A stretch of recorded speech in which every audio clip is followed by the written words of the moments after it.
Brenda, will you introduce yourself? Tell us a little bit about the Center for Community Engaged Learning and teach us a little bit about Weber State University. Sure. My name is Brenda Marsteller-Kovalevsky, and I am the director of the Center for Community Engaged Learning at Weber State University.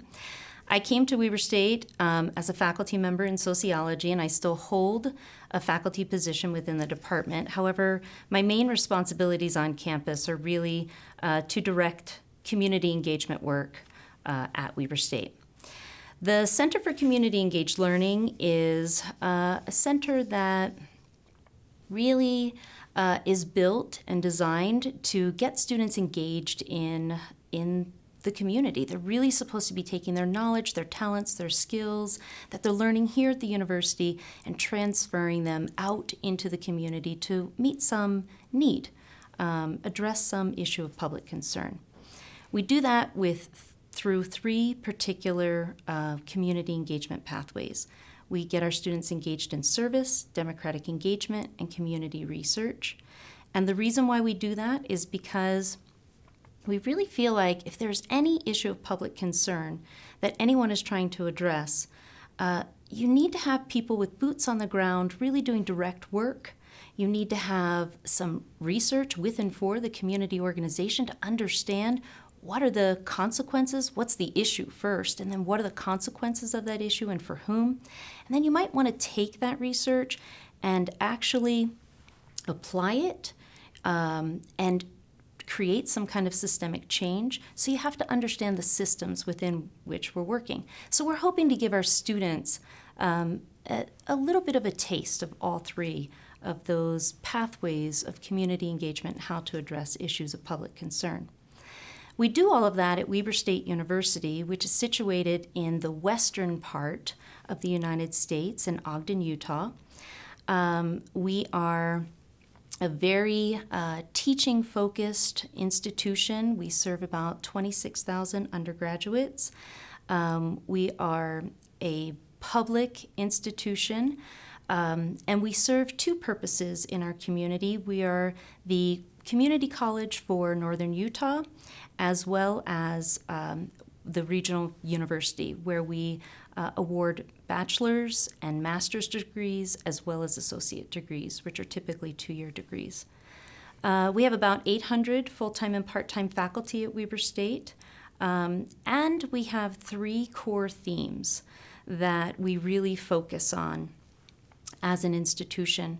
We want to give our students access to learning and in a higher education setting. We want to focus on engaged learning opportunities for them, and we have an emphasis on community and a commitment to community, so we weave that into almost everything that we do. Why did Weber State seek the Carnegie classification and then the reclassification? It was really at the urging of the provost and the president that Weber State applied for the Carnegie classification in 2008 to begin with. I think the provost really saw the classification as an opportunity to recognize a long-standing commitment that Weber State has to the community. Our histories are interwoven, and this was a nice way for us to be able to recognize that and receive some national recognition for it. But secondly, I believe the provost really thought that this was an opportunity for Weber State to really take a good, hard look at ourselves and really start to understand what that commitment to the community means for us as an institution. And the Carnegie classification kind of provides a roadmap. It's almost a recipe for how you can institutionalize this work. And I think the provost understood that on some level, and so he was utilizing it as an opportunity for us to make our work even deeper and more meaningful. So you've alluded to it, but what was the benefit of going through this application process? I think there are 3, actually. As you've already mentioned, it is a long and arduous process. It's about a year-long process, in fact, at least a year-long process. But if you really embrace it as a process, you will get so much out of it. The first benefit I see is that It truly elevates the conversation about community engagement on your campus. It gives you an opportunity to bring all kinds of stakeholders to the table, to really think about, have a real meaningful dialogue about community engagement and what that means for your institution. So it elevates the conversation, it brings a variety of stakeholders to the table, opens lines of communication.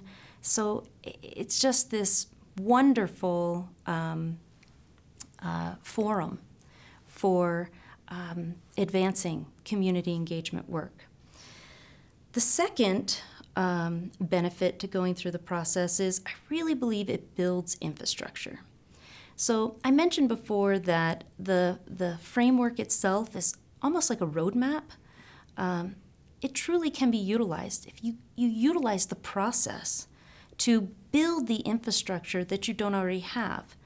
So at Weber State, we used the process to sort of say, well, what is it that we're already doing? What is it that we could do better? What is it that we're not doing? What do we need to build? And it really helped us to build things into the curriculum, to take a good hard look at our rank and tenure processes, to really take a look at our funding streams and how we've organized these different community partnership outreach nodes that are on our campus.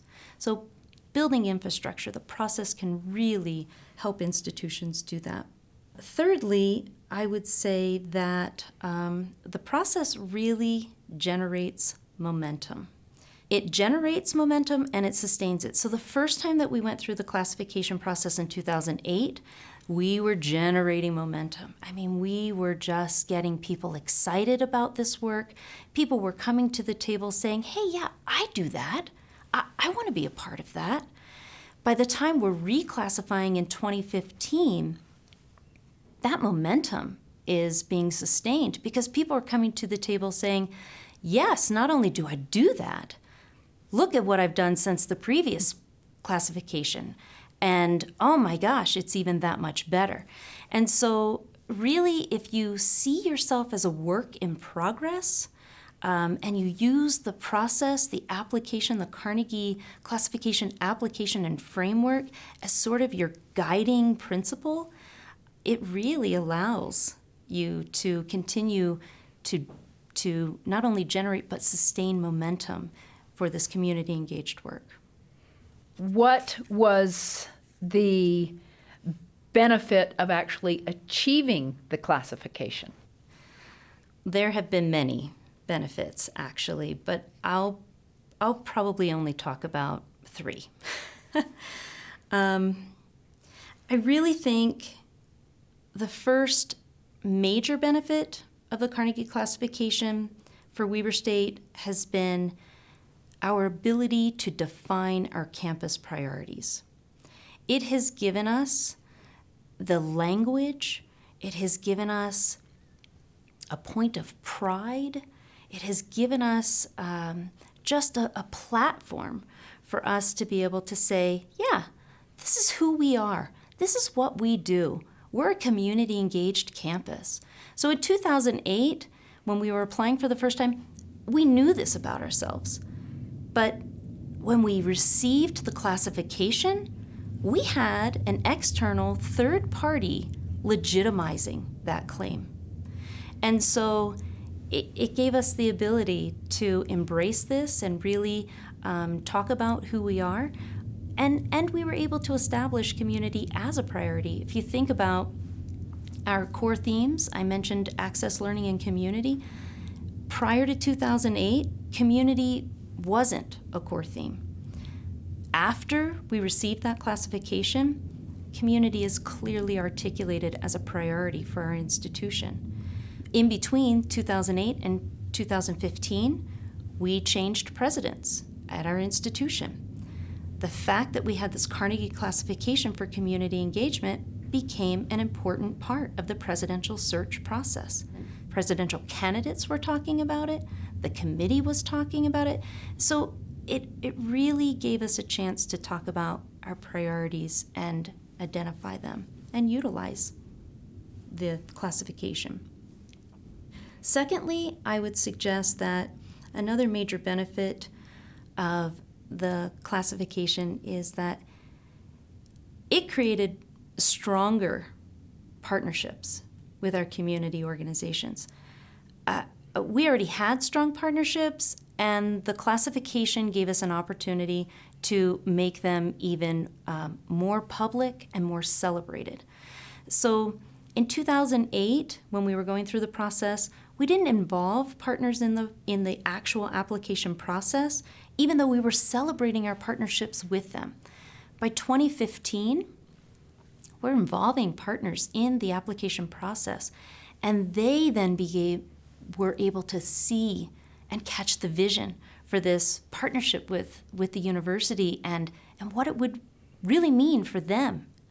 And so I would argue that this Carnegie Classification for Community Engagement is really jointly shared and celebrated between Weber State University and our surrounding community. We would not have achieved the classification without our community partners, and they understand that now.